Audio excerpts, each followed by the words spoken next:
Juelz Santana was on a way to stardom. He had everything to become a great superstar. The rapper was a member of an East Coast group, the Diplomats, also known as the Dipset, which was considered the eyes of the hip-hop industry as they released a bunch of albums and became a prominent hip-hop group within the culture. Juelz Santana was introduced to the group around the 2000s, as he described when he said Cam called him down the studio, and ever since he was treated like a little brother. Juelz appeared on Cam'ron's singles such as Hema around 2002 and Oh Boy. He went and had a highly respectable career. However, later in his life, he had a label issue and was on the run from the government. So what happened to Juelz Santana? Let's find out. LaRon Lewis James was born on February 18, 1982. He came from parents who were of African American descent. He was raised in the Sugar Hill, Harlem section of Manhattan, and at the age of 5, he began rapping. When Santana was a young teenager, he formed a rap duo with his neighbor friend Malik. The rap duo was known as the Draft Pick. The duo was recognized for its performance around New York City, including Amateur Night at the Apollo Theater, where they won 2 weeks in a row. At 15 years old, Santana and Malik were signed to Priority Records, and they released one single on the label, Play Rough, with Memphis Bleek and Tracy Lee. James was later introduced to Cam'ron through his cousin in 1998, and shortly thereafter, he took on the name Juelz Santana, which we know today. Shortly after he joined the hip-hop collective, the Diplomats, alongside Jim Jones and Freaky Zeke. Santana's first collaboration with the group was the Trackmasters remix of What Means the World to You, followed by the tracks Double Up and All the Chickens. From then, everything changed as everybody wanted to know more about Santana, as Cam'ron made him part of the legendary Diplomats. Santana would go as far as to get nominated for a Grammy alongside Cam'ron for their performance on the Camp's 2002 release. From songs like Hema, Oh Boy, and Welcome to New York City, which are to this day Santana's best work. His career began to excel around 2003. The Diplomats released their debut album called Diplomatic Immunity. The album debuted at number 8 on the Billboard 200, and it sold about 92,000 copies in the first week and eventually went gold. Soon, it became Santana's turn to show and prove, and around the same year, he released his debut album titled From Me to You, produced by the Heatmakers. The first and only single from this album was called Santana's Town, and it picked the number 70 on the Billboard Hot 100.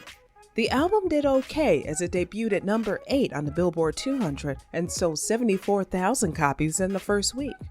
Following disputes at the label between Jay-Z and Cam'ron, Juelz and his co-superstars signed to the independent Koch Records. Here, the Diplomats released their second album, Diplomatic Immunity 2.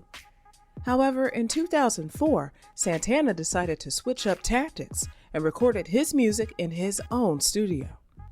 At that time, Santana didn't want to follow someone else's rules and wanted to do things how he loved to do. Santana went on to say, when you can dictate everything about your project, that way you start to really feel the music, feel every beat, every line. It becomes a part of you in a way that just doesn't happen when you're on someone else's dime and someone else's schedule. In 2004, Juelz released My Check as the first single from his sophomore album. The single peaked at number 35 on the Billboard Hot 100, and it was full of punchlines and bars. In April 2005, Santana announced that he had returned to Def Jam and signed a new joint venture deal with them.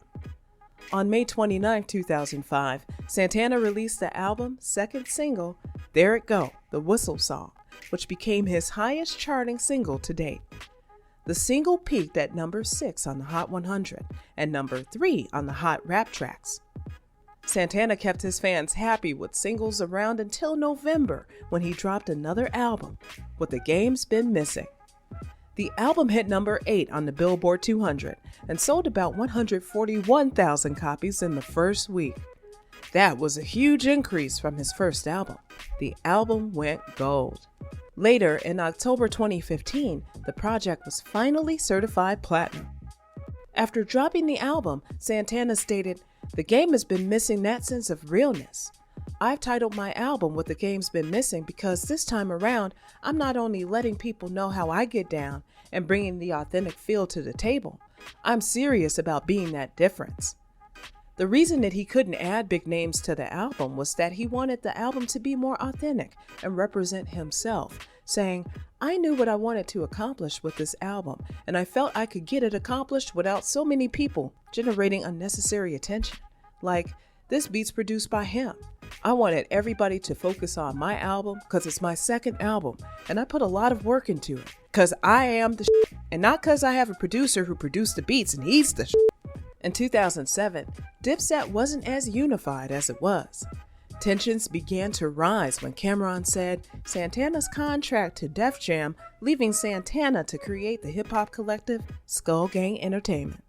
Santana told MTV, "I was upset about the part of me being sold for $2 million. He added, "At times like this, nobody is trying to sell me. I could have come out and said, 'Oh yeah, Cam got bought out,' but I didn't go that route. They just gotta watch me move. We're gonna make it hot." The group released the mixtape Takeover on September 19, 2008, and Christmas-themed A Tribute to Bad Santa starring Mike Epps with Jim Jones on November 25, 2008, before their debut album Skull Gang, which was released on May 5, 2009.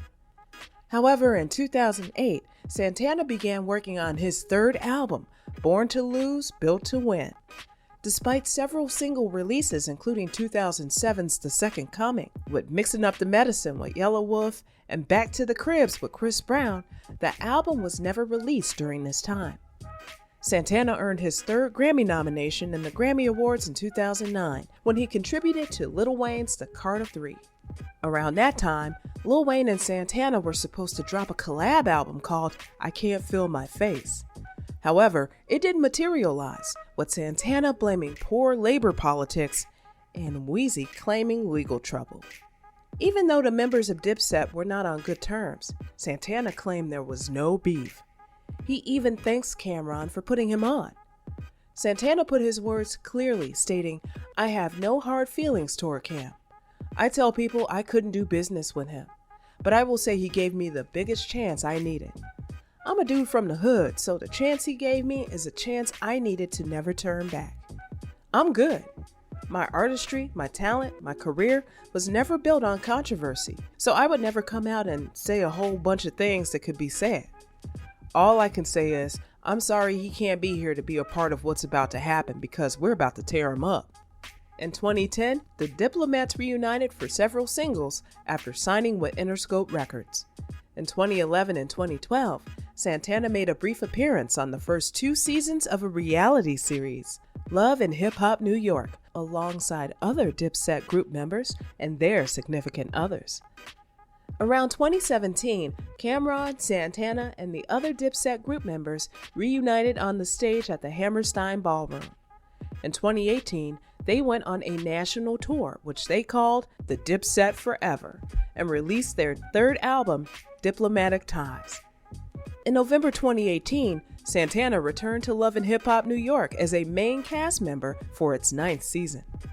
In 2018, the Diplomats released a music video for Sauce Boy, and it trended since it was the first time the public noticed Santana was missing 2 front teeth. In the 9th season, Santana got to clear the air and said that the reason he lost his teeth is that he was doing too many drugs. However, in 2018, Santana was busted for the possession of a firearm and in possession of certain narcotics. Santana pleaded guilty and was sentenced to 27 months in prison. However, after serving 19 months, Santana was released. He then launched I Can't Feel My Face record label. In his personal life, Santana married Kimbella Vanderhee in 2019. Santana and Vanderhee were in an on-again, off-again relationship since 2009. Currently, they have 3 children together. Santana also has a son from a previous relationship.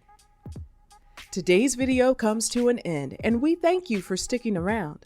So, what was more surprising from the above reveal? What's your comment about Santana's career and life? Remember to hit the like and don't forget the subscribe button on your way out.